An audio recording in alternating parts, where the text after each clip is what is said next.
In this video, I'm going to talk about DNA and provide some basic facts about its structure, its function, and how it replicates or makes a copy.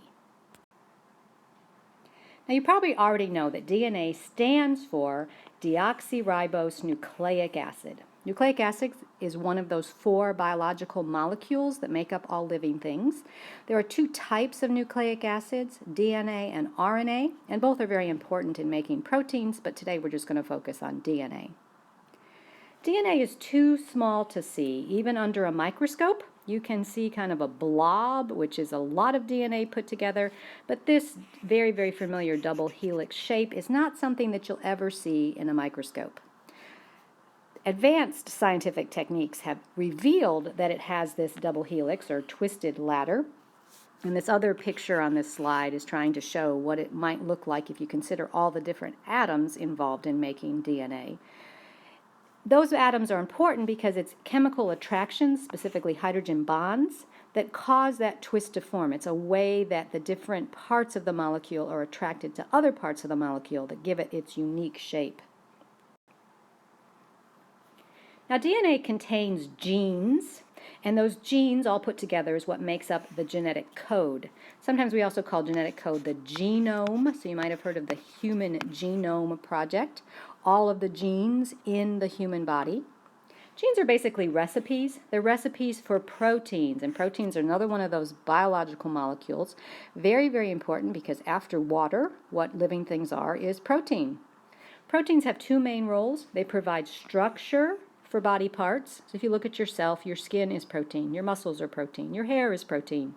But along with that structure, we have other proteins that are enzymes. And enzymes control metabolism. Metabolism, of course, are all the chemical reactions that make life possible.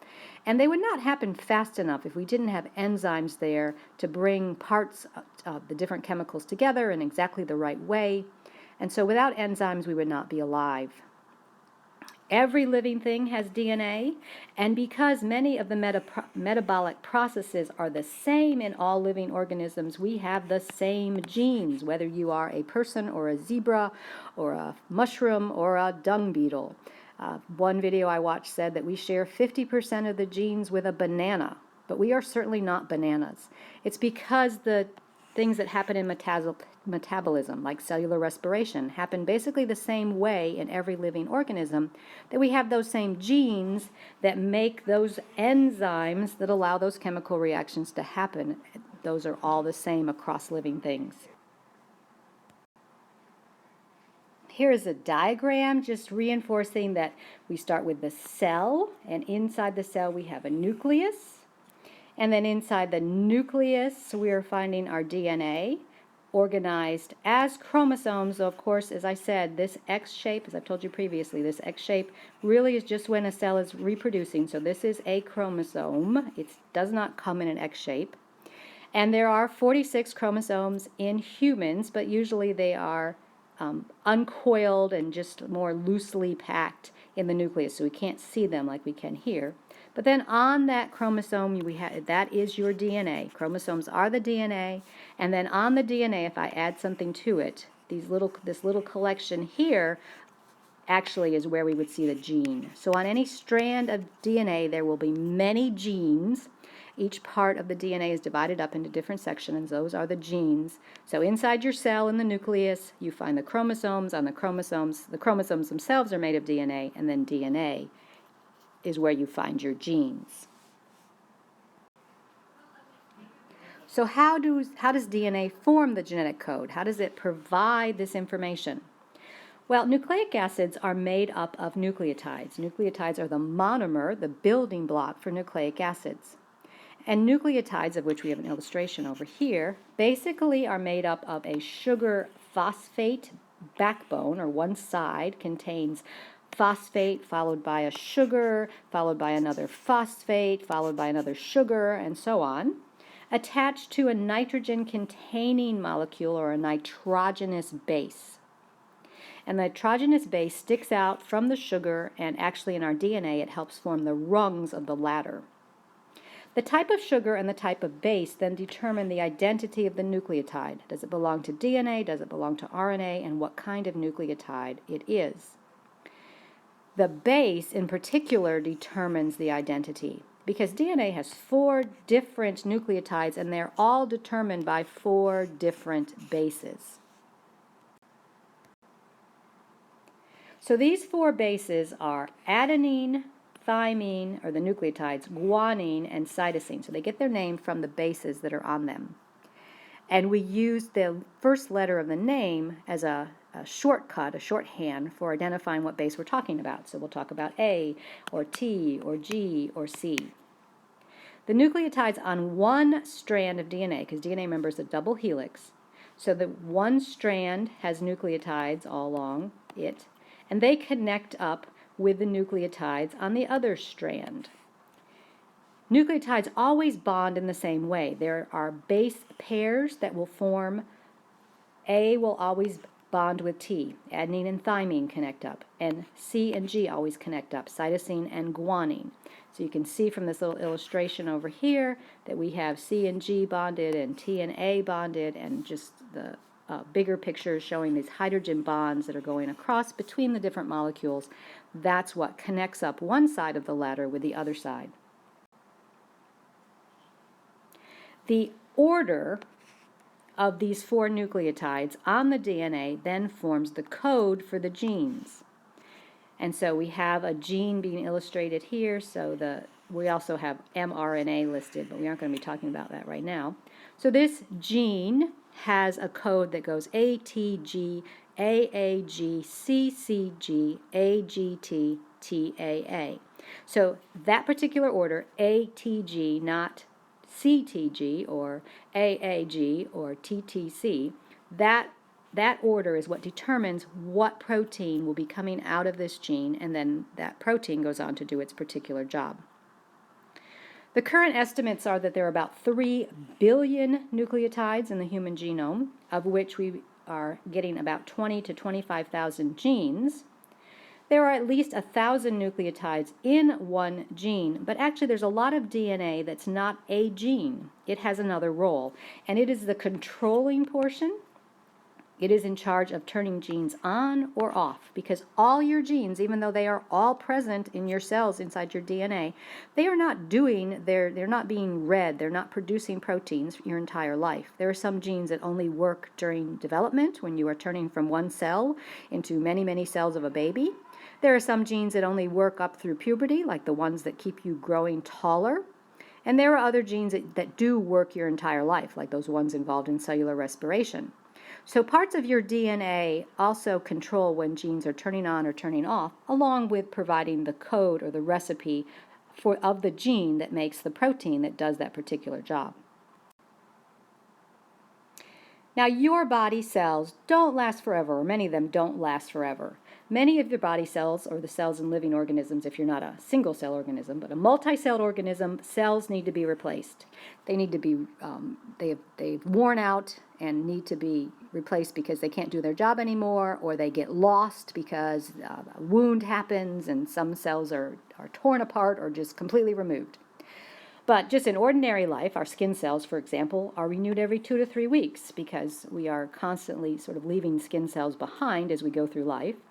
And parts of the body that are working really hard, like your digestive system, your stomach the cells in your stomach are subjected to acid as you digest foods, and in the intestine they are busy absorbing nutrients, and so they only last about a week. They get replaced every 5 or 7 days because cells just wear out. Cells are replaced by asexual reproduction. You are starting with one parent cell, as we see over here in this diagram. So one parent cell goes through a process that will end up giving you 2 daughter cells. And so instead of 1 cell, you've now got 2. You've made 1 more. You've made a replacement cell, and you've maintained that same parent cell. In order for these daughter cells to do the job they're supposed to do, to be exactly like the parent cell, your DNA must be maintained. Parts of it can't be lost. It's got to be kept the same. It's got to be kept identical. So DNA replication is a very important process that allows DNA to be copied over and over again without having a loss in quality. Of course, if you have a loss in quality, you have a mutation. Something's gone wrong with the DNA, and we've talked about in class how that is one of the things behind cancer. So before the cell can go through this asexual reproductive process, we have to make a copy of the DNA.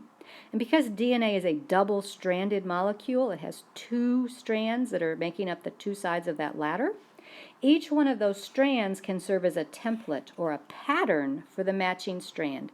And this helps prevent the mistakes. You get no mistakes, or many, many fewer mistakes, because you have a pattern to build it from. It's not that the DNA molecule is completely falling apart and coming up as two new copies, but we're using one half of it as the pattern for building the second half.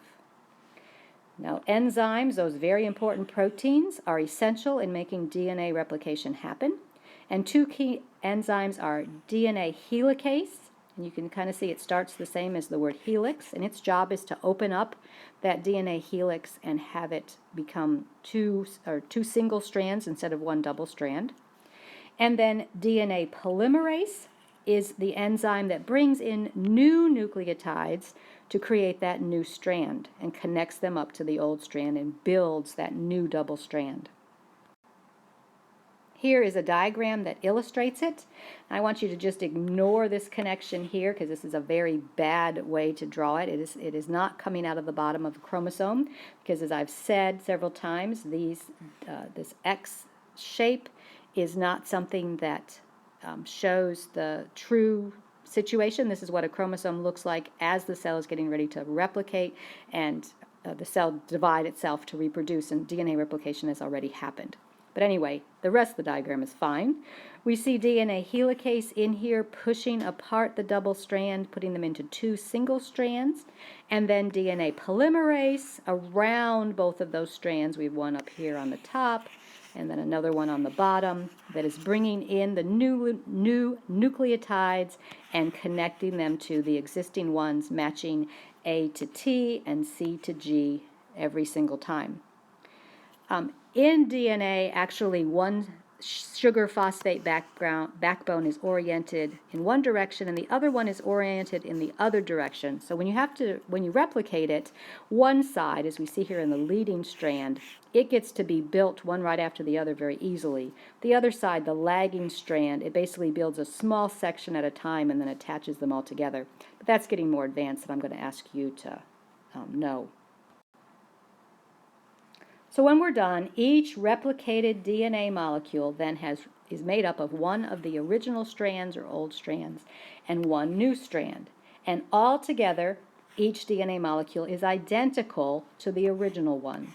And that allows that cell, that is the new daughter cells that are being made, to be identical both in structure and function as the original parent cell. So just to summarize, DNA is found in all living things and contains the genetic code, or the genes, that will make the proteins necessary to maintain life. DNA is made up of 4 different nucleotides, and we use adenine and thymine and cytosine and guanine as the names of those nucleotides. Adenine always bonds with thymine, and cytosine always bonds with guanine. The arrangement or the order of the nucleotides in a strand of DNA is forming the gene that's providing the code. And then when new cells are formed through asexual reproduction, DNA has to be replicated or copied, and the process makes an identical copy so that the new cells, the daughter cells, are always going to be the same as the parent cell. So that gives you the basic information about DNA that you will need moving forward. It's ready to understand the other concepts in this unit.